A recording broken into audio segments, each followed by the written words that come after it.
Well, hello, hello, hello, beautiful people. I'm so excited to be here with you guys.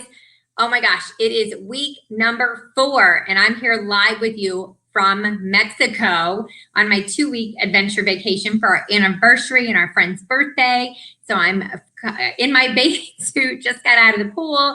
We've got this beautiful, if you don't follow me on social media, follow Incredible Pam at Instagram, because we are having the time of our lives here. We're having so much fun, and we still have like 4 days left. So excited. So here we are in week 4, which is a wrap up to this amazing book, I Will Teach You to Be Rich.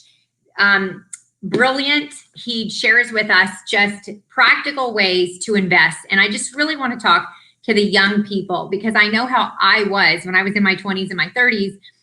Just thinking, oh, we've got time, and we've got some investments, and Joe's got his retirement. If you've been following through this series, you know that my story. And so, but I just want to really encourage you guys, call Vanguard, okay, and get set up with an account for your retirement. Even if it's a small amount, start now. And an account for, if you are self-employed, an account for your taxes. Okay. And, if you work another job and your husband works, I'm not going to get into all of that. I have a great tax accountant that we use out of North Carolina. So I would love to encourage you guys. Okay. I saw a comment there that I put on. So, just start saving, start investing. So, you could safely put away 30% from your profit. But if you've got, deductions already taken out, you just have to take a lot of things into account. Are you getting a refund now? And he talks about that. That's sort of at the end of what we're talking about today, about, putting money away and how much to put away. So week 4, the most important things are to set these accounts up, that you have a separate account for your business account. It can be a personal account. It does not have to be a business account. Where to bank, how to bank. He talks about who to not bank with. Those are your personal choices. So have you set up your accounts, managing your business like a business? Have you printed off? So this is kind of a recap and some additional ideas today that that he talked about in the next 100 pages. So did you print off from PamelaHiggsNSD.com the financial worksheet so that you can keep it in a 3-ring binder for your business one and a personal one, whatever accounts you have, to just really track your progress? Have you set up your QuickBooks online? Okay, that's like step number 1. Even though we're far into the year, it's never too late to start doing this and getting it set up. It's so important to make this happen. Okay, so start your automatic withdrawals with Vanguard. And you also, when you set up your retirement, make sure that you, he talks about setting up your select funds. And so they'll help you with that, but you don't want to just stick money in there and then not decide where you want it to be put. And he talks about that. So we're not going to go into everything that he talks about, because you want to get these things set up first. But go ahead and read it if you haven't, and understand what he's saying, because he talks about safe and higher risks and just a lot of fabulous information. Okay, chapter 5, he talks about automatic investing, and that's what I want to encourage you guys to start. You don't wait till later. He also talks about how to pay off student loans, and there's 3 options in there. One is pay the minimum amount and invest the rest. The other one is 50%, and I forget the other one. But you can look in there and see there were 3 different options on paying off student loans. And sorry that I forgot.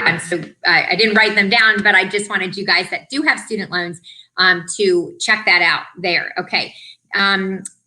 Page 259 has homework for you for that chapter of what to do setting up your account. So let's look at that. If you have your book, go to 259, and it talks about week 6, figuring out investing, your investing style. Decide whether you want to simply invest, options on a target date, research your investment, 3 hours to 1 week it could take you on that. Buy your funds 1 hour a week. Okay, so again, this is well beyond the basics, and I want to make sure you have the basics. That's why today I'm just kind of gonna skim a little bit through it. How rich will I be how much will your monthly investment be worth assuming an 8% return? If you invest $100 a month, after 5 years, you'll have $7,347. 10 years, you'll have $18,294. After 25 years, you'll have $95,102. But what if you ramped it up to $500 through your business? You put this money away. Like you could have your 13% love check to be this, your investment away each month. Think about that. $500 a month is $36,738 after 5 years. 10 years is $91,473. And after 25 years, $475,513. Guys, when you're younger and if you're older, okay, start. That's the key. But when you're younger, you're going to have so much more money. And trust me, you're going to wish you saved so much more money. And you guys, when it's automatically taken out of your account, you don't even know it's gone. Seriously. Then you look over and you go, wow, look at the progress. And when you make that progress, you feel really good, don't you? Okay. So what if you put 1,000? What if you doubled that and put 1,000? You stepped up into leadership, you're driving a free car, and now you're earning, okay, so much extra money. But you could do this on sales easily. Just a choice of, investing your time. Now that we do online parties, it's easier than it's ever been before. It's so much fun and so exciting. So after 5 years, you'd have $73,476. After 10 years, $182,946. But get this, that's why the long term. So if you're 30 and you invest for 25 years, okay, then when you're 55, you've got almost $1 million, $951,026. Boom, hashtag, give me a hashtag, boom. I mean, that is so exciting, so exciting. So he talks about stop worrying about taxes. How to maintain and grow your investment. So he teaches you all how to do that. Making more money, investing in your IRA, it's tax deferred, okay? So on page 274, there's an annual financial checklist. Have a 10-year plan is on page 278. We've got to have a plan. We've got to have a plan.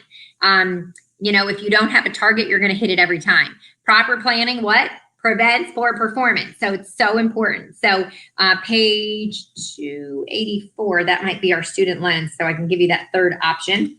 Yep. There we go. Okay, that's why I didn't write it down because I was going to read it. The second one is pay as much as possible towards your student loans. Then once they're paid off, start investing. I say start investing. And that would be my option if that were me. Okay. And being able to put away for your kids. He talks about putting money away for a wedding and how this woman put money away for a wedding, even though she wasn't engaged. Man, you might not even have the man or the girl, but put away for it so that you've got that nest egg. And they average about $30,000 is a really easy one, easy number to have. And he talks about how to help your parents out of debt and some questions to ask. It talks about talking to your significant other about money, that sometimes can be a sore subject. But when you talk about it as a team and you talk about your plan, these things are so important. He talks about a prenup and how that works, dividing your income and expenses, okay? He also then talks about negotiating your salary.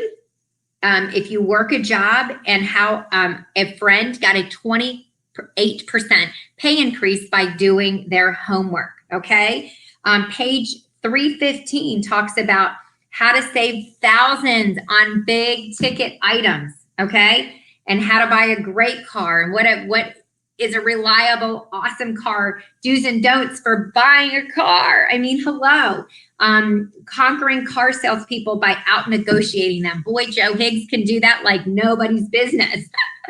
Buying a house. Okay, who should buy a house? We talked in one of our earlier series about having a 5-year plan. If you're self-employed or you and your spouse are self-employed, what are you showing on your bottom line? What do you need to qualify? How can you save for that 20% down payment? If you're military, you don't have to have that down payment, okay? But you have to have the income to be able to support that. Everybody does, right? Okay, so buying a home. What else do we have?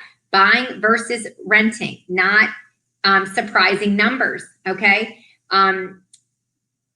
He thinks renting can be a very smart option, okay, by what you put out. It just depends. It depends how you invest in real estate.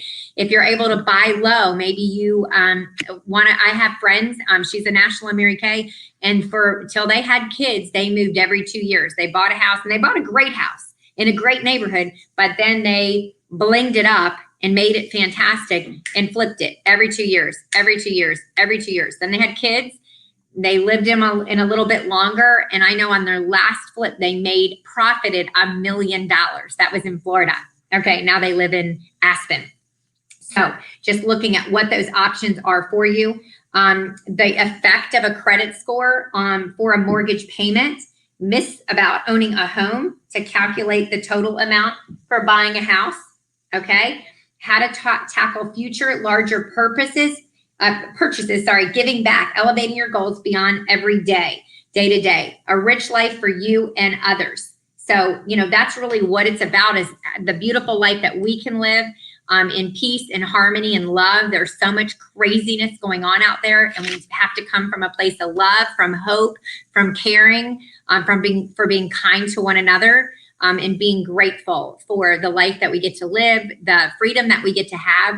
And so you have the freedom to live a rich life, to be able to invest, to save, to negotiate. You own the power. So I want to encourage you today to take what you've learned, even through, if all you've done is watch these series and maybe not even read a lot of the book yet. If you don't have the book, get the book, because it really is a workbook to really operating in, I don't know what just happened to my screen, in operating in becoming wealthy. And when you've got finances to do what you want to do, you're able to then give the way you want to give, live how you want to live, and how you live is completely up to you. So I thank you for joining me. I'm so grateful to be here. I'm so grateful that you allowed me to negotiate the time, change the time being here in Mexico. And I know many of you will be watching this at a later time, but I'm so glad that you are. And I hope that this has been a blessing, and continue just how this is working for you. Be sure to send in how this has impacted you, what your plan is for this, because I want to hear and I want to know. Make it an amazing life you get to choose. Bye, everybody.